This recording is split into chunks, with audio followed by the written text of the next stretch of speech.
Good afternoon. This is Pamela, and you're listening to Watchman on the Pod. We're going to continue in the book reading Rome's Responsibility for the Assassination of Abraham Lincoln, with an appendix containing conversations between Abraham Lincoln and Charles Chanukwy. I want you to remember the man that wrote this book lived during this time. He knew the parties.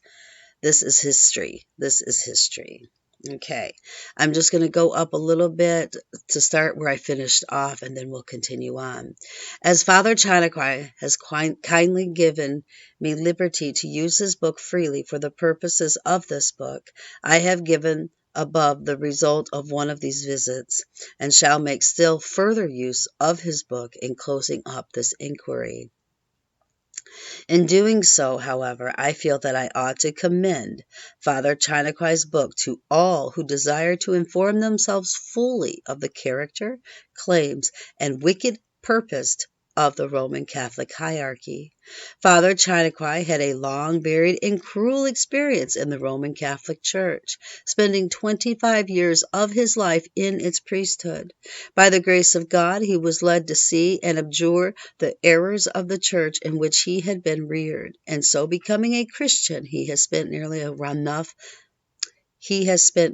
another 50 years as an able and honored minister of the Protestant Church, and in warning the nation of its dangers from the Roman Catholic hierarchy, and especially from the Jesuits.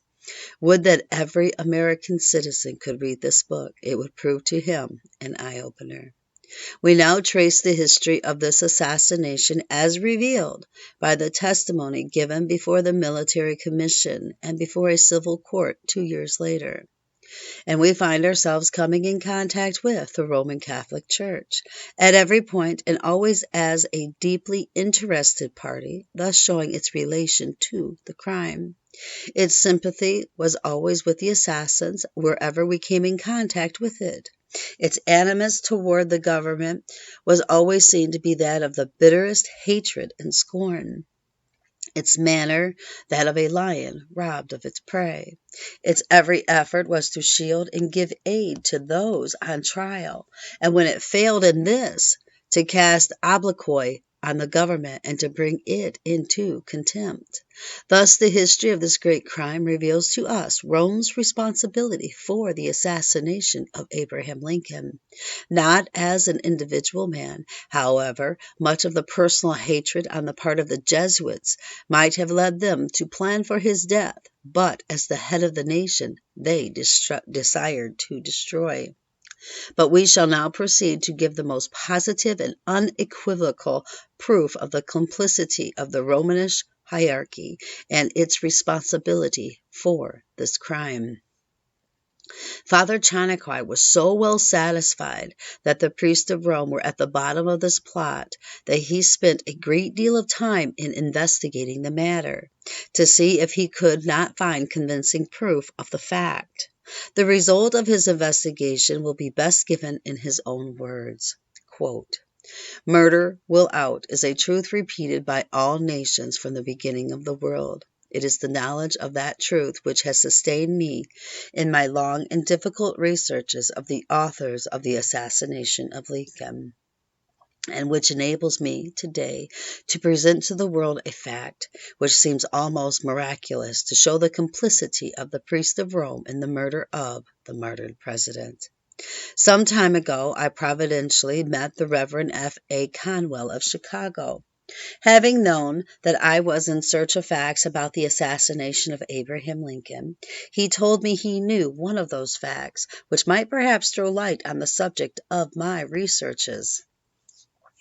The very day of the murder, he said, he was in the Roman Catholic village of St. Joseph's, Minnesota State, when at about 6 o'clock in the afternoon he was told by a Roman Catholic of the place, who was a purveyor of a great number of priests who lived in that town, where they have a monastery, the State Secretary Seward and the President Lincoln had just been killed. This was told me, he said, in the presence of a most respectable gentleman called Bennett, who was not less puzzled than myself. As there was no railroad lines nearer than 40 miles, nor telegraph offices nearer than 8 miles from that place, we could not see how such news was spread in that town. The next day, the 15th of April, I was at St. Cloud, a town above 12 miles distance, where there are neither railroad nor telegraph. I said to several people that I had been told in the priestly village of St. Joseph by a Roman Catholic that Abraham Lincoln and Secretary Seward had been assassinated the very day before, which was Friday the 14th at 10 o'clock p.m. How could the Roman Catholic purveyor of the priest of St. Joseph have told me the same thing before several witnesses just 4 hours before its occurrence? I spoke of that strange thing to many the same day, and the very next day I wrote to the St. Paul Press under the head of A Strange Coincidence. Some time later, the editor of the St. Paul Pioneer, having denied what I had written on this subject, I addressed him the following note, which he had printed, and which I have kept. Here it is. You may keep it as an infallible proof of your veracity. To the editor of the St. Paul Pioneer, you assume the non-truth of a short paragraph addressed to me to the St. Paul Press. Visual. A strange coincidence. At 6:30 p.m. Friday last, April 14th, I was told as an item of news 8 miles west of this place that Lincoln and Seward had been assassinated. This was 3 hours after I had heard the news. St. Cloud, 17th April, 1865.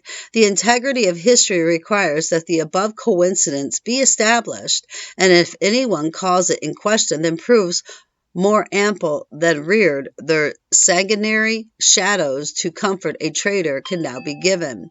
Respectfully, F.A. Conwell. I asked that gentleman if he would be kind enough to give me the fact under oath that I might make use of it in the report I intended to publish about the assassination of Lincoln, and he kindly granted my request in the following form.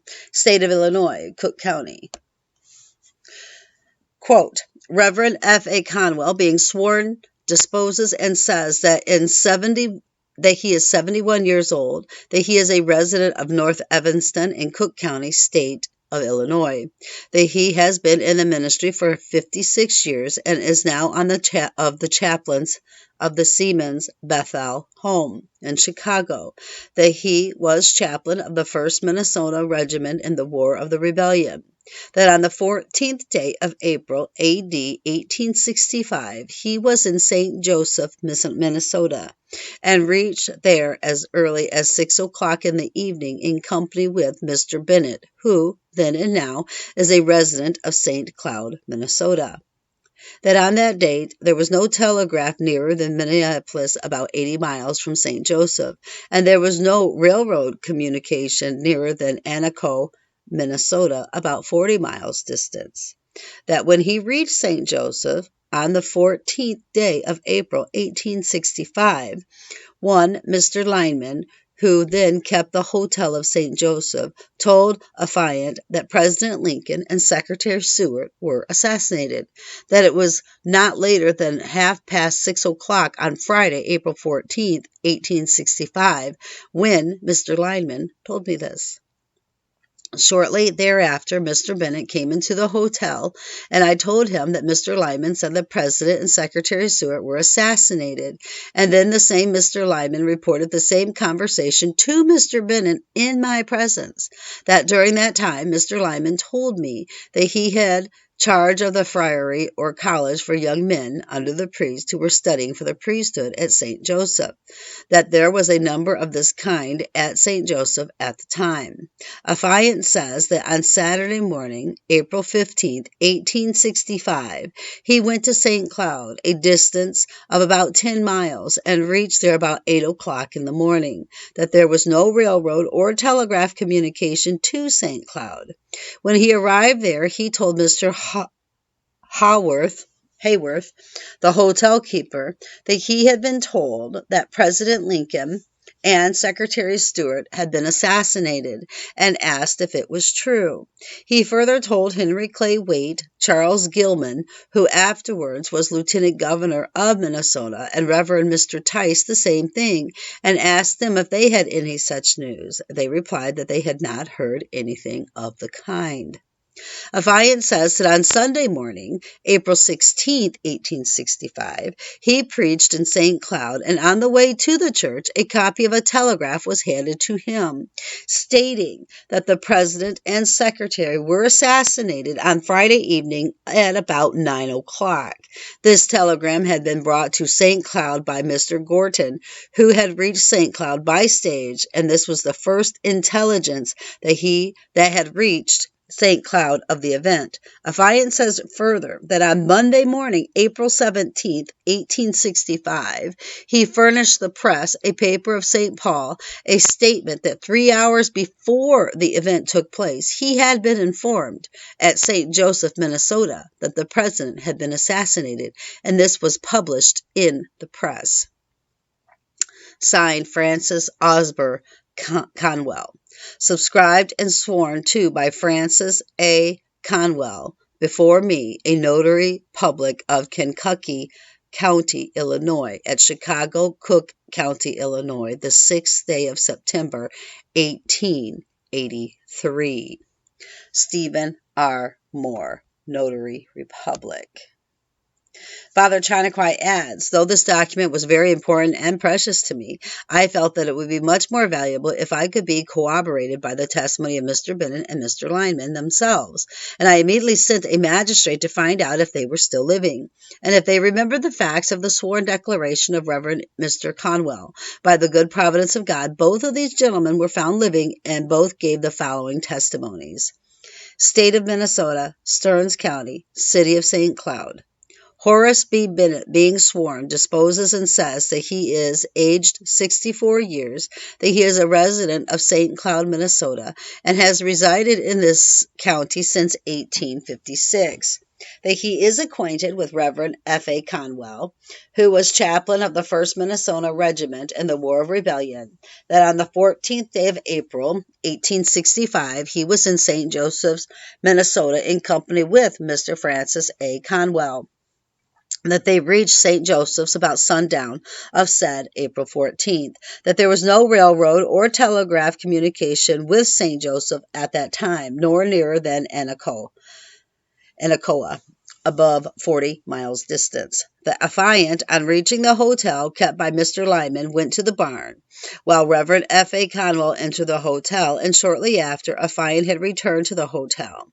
Mr. Conwell had told him that Mr. Lyman had reported to him the assassination of President Lincoln, that Mr. Lyman was present and substantiated the statement. Then on Saturday morning, April 15th, affiant and Reverend Conwell came to St. Cloud and reported that they had been told at St. Joseph about the assassination of President Lincoln, that no one at St. Cloud had heard of the event at this time, that the first news of the event which reached St. Cloud was on Sunday morning, April 16th, when the news was brought by Linder Gorton, who had just come up from Anacoa, Minnesota, that they spoke to several persons of St. Cloud concerning the matter.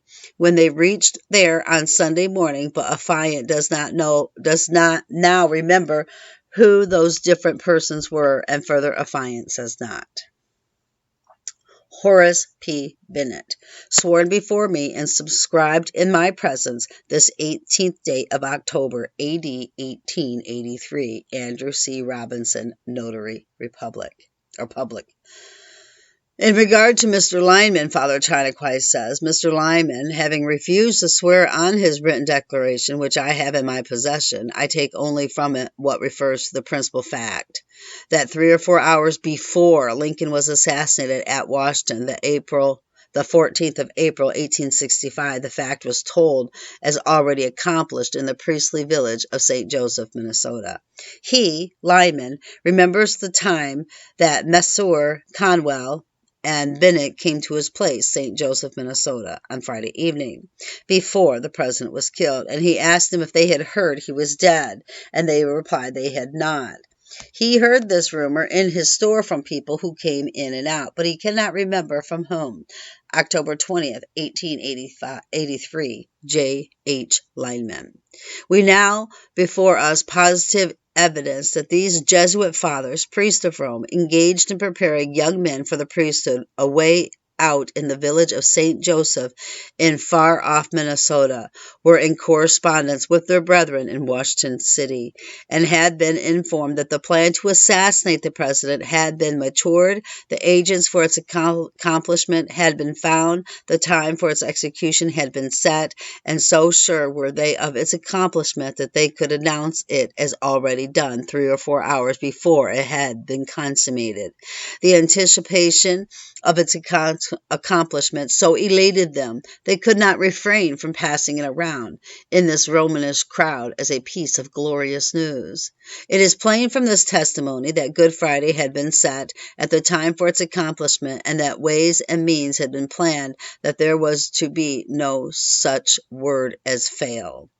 At the time that this news had been transmitted to these fathers, it was not known that President Lincoln would attend Ford's Theater, and so it is plain that had not this opportunity been afforded to Booth and his co-conspirators, they would still have attempted it in some other way, that their purpose had been fixed, and so desperate was their determination that they would not have been foiled in their attempt by any difficulties that they might have had to encounter. The word had been passed to this Jesuit college in St. Joseph, Minnesota, and no doubt to all other Jesuit institutions in the United States, in Canada, and in the Confederacy, that on that Good Friday Lincoln was to be slain. That this was to be done to overthrow our government is to be seen in the fact that Secretary Stuart was also to be taken off that day. This news could only have been communicated to these Jesuits by their Jesuit friends in Washington, who, under the protection and hospitality of our government, were thus in the hour of its sore trial and extreme peril, planning and plotting for its destruction, and ready for this purpose to resort to their favorite policy of assassination. I feel, however, that I must give my readers Father Chanukwy's own construction of this evidence. He says, quote, I present here to the world a fact of the greatest gravity. That fact is so well authenticated that it cannot allow even the possibility of a doubt. 3 or 4 hours before Lincoln was murdered in Washington, the 14th of April, 1865, that murder was not only known by someone, but it was circulated and talked of in the streets and in the houses of the priestly and Romanish town of St. Joseph, Minnesota. The fact is undeniable, the testimonies are unchallengeable, and there were no railroad or telegraph communication nearer than 40 or 80 miles from the nearest station to St. Joseph. Naturally, everyone asked, how could such news spread? Where is the source of such a rumor? Mr. Lyman, who is a Roman Catholic, tells us that, though he heard this from many in his store and in the streets, he does not remember the name of a single one who told him that. And when we hear this from him, we understand why he did not dare to swear upon it, and shrunk from the idea of perjuring himself. For everyone feels that his memory cannot be so poor as that when he remembers so well the names of the two strangers, Messrs. Conwell and Bennett, to whom he had announced the assassination of Lincoln just 17 years before. But if the memory of Mr. Lyman is so deficient on that subject, we can help him and tell him with mathematical accuracy. You got the news from your priest of St. Joseph. The conspiracy which cost the life of the martyred president was prepared by the priest of Washington in the house of Mary Surratt, No. 541 H Street. Those priests of Washington were in daily communication with their priest of St. Joseph. They were their intimate friends. There were no secrets among them, as there are no secrets among priests. They are the members of the same body, the branches of the same tree. The details of the murder, as the day selected for its commission, were as well known among the priests of St. Joseph as they were among those of Washington. The death of Lincoln was such a glorious event for those priests. The infamous apostate Lincoln, who baptized in the Holy Church, had rebelled against her, broken his oath of allegiance to the Pope, taken the very day of his baptism, and saved the life of an apostate. That infamous Lincoln, who had dared to fight against the Confederacy of the South after the Vicar of Christ had solemnly declared that their cause was just, legitimate, and holy. That bloody tyrant, that godless and infamous man, was to receive at last the just chastisement of his crimes, the 14th of April. What glorious news! How could the priests conceal such a joyful event from their bosom friend, Mr. Lyman? He was their confidential man. He was their purveyor. He was their right-hand man among the faithful of St. Joseph. They thought that they would be guilty of a great want of confidence in their bosom friend if they did not tell him all the glorious event that great day. But of course they requested him not to mention their names if he would spread the joyful news among the devoted Roman Catholics who almost exclusively formed the people of St. Joseph. Mr. Lyman was honorably and faithfully kept his promise never to reveal their names, and today we have in our hand the authentic testimony signed by him that though somebody on the 14th of April told him that President Lincoln was assassinated, he does not know who told him that. But there is not a man of sound judgment who will have any doubt about the fact. The 14th of April, 1865, the priest knew and circulated the death of Lincoln 4 hours before its occurrence in the Roman Catholic town of St. Joseph, Minnesota. But they could not circulate it without now knowing it, and they could not know it without belonging to the band of conspirators who assassinated Abraham Lincoln. Our case is now before the jury of countrymen. What say you, gentlemen? Is the charge that the Roman hierarchy was implicated in the assassination of our martyred president sustained by the evidence which we have presented, or has it been unjustly made? We have no doubt of the verdict of the American people when all of this evidence, both circumstantial and positive, shall have been duly considered and weighed. The case is too plain to admit of a reasonable doubt, and the charge of being sustained we have before us matter for the gravest consideration, and calling for the wisest, firmest, and gravest consideration, and calling for the wisest, firmest, and most heroic treatment.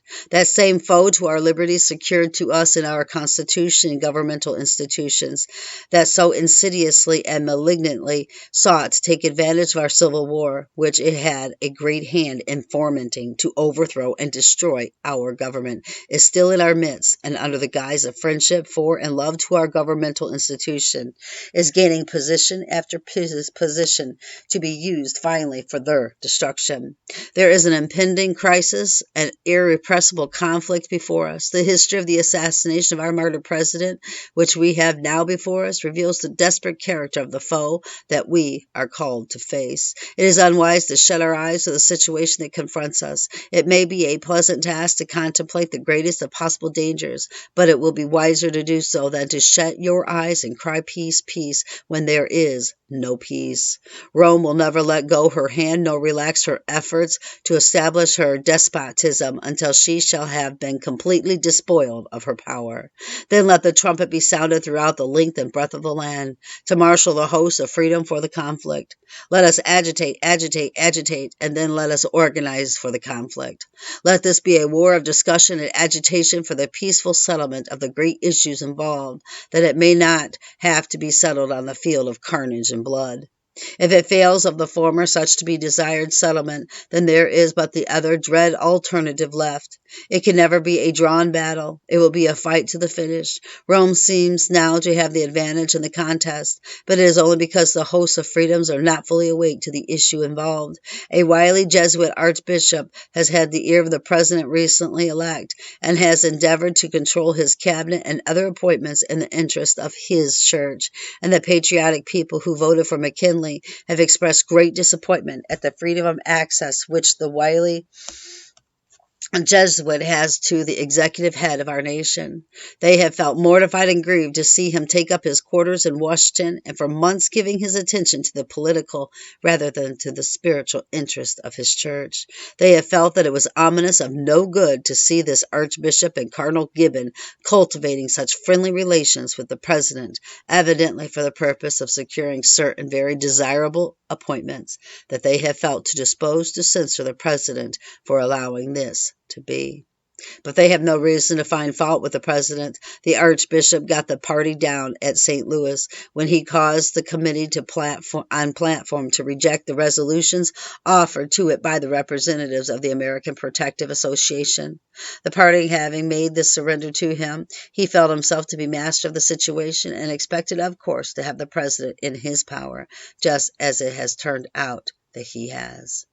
Neither would the case have been different had Bryan had been elected.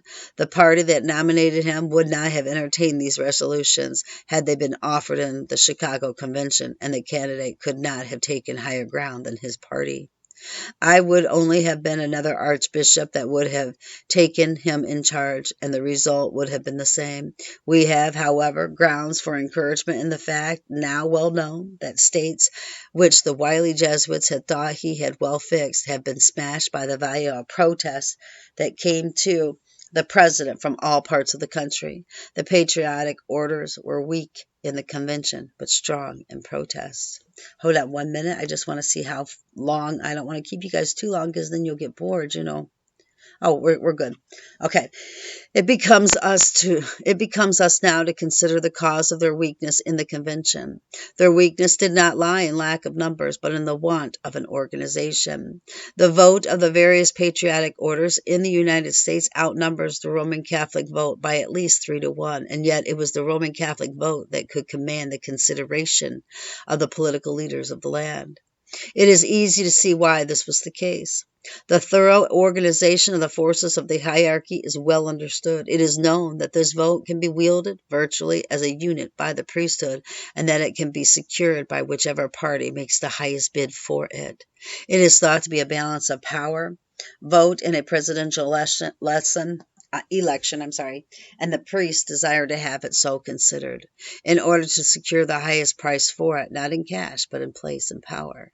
This is the secret of Rome's power with the politicians. And now the question of prime importance is, how is this power to be broken? It can only be done by a compact and thorough organization of the entire patriotic vote of the country. This vote is sufficiently large to control the entire situation, but is powerless in its present disorganized condition. It is vain to think of gaining the victory over Rome through either of the two dominant parties.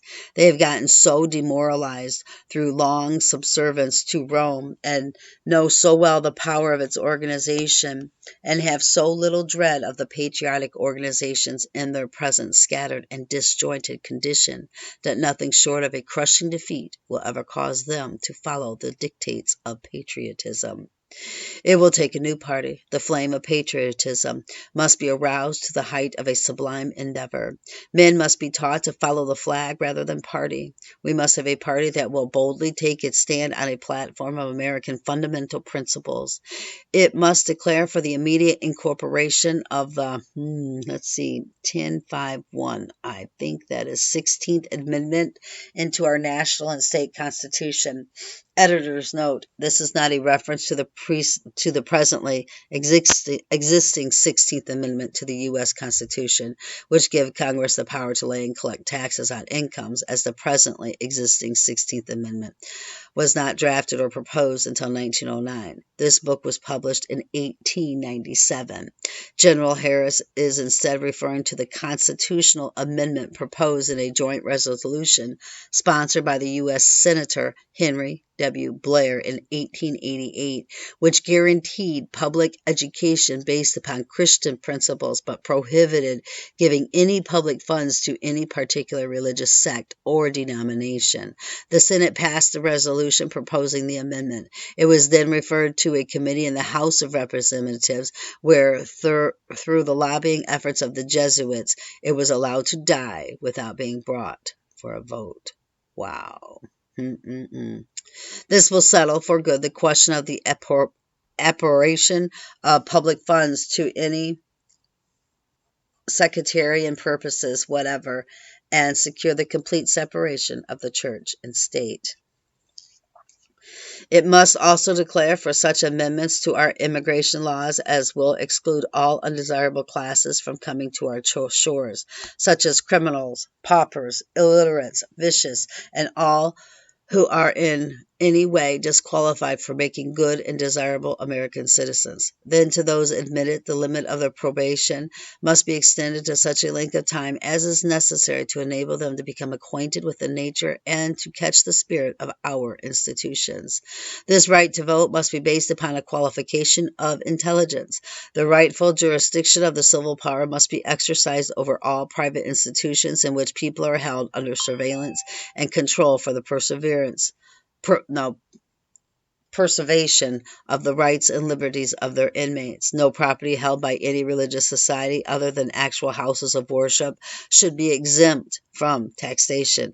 Now, however, a party can rise to the highest of these requirements for the protection of our institutions and will incorporate these measures in its platform, should receive the undivided support of the American Protective Association and of all the other patriotic organizations and individual citizens, provided that in connection with it shall embrace all other forms in our policy that are essential to the prosperity of our country.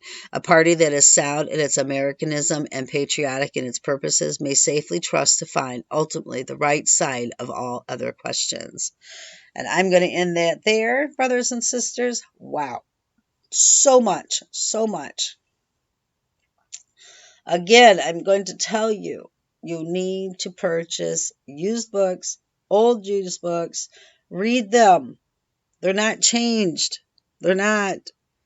But you get on the internet, I'm telling you what, brothers and sisters, they have changed history. They have perverted it. They have twisted it. They have removed things. They have added things.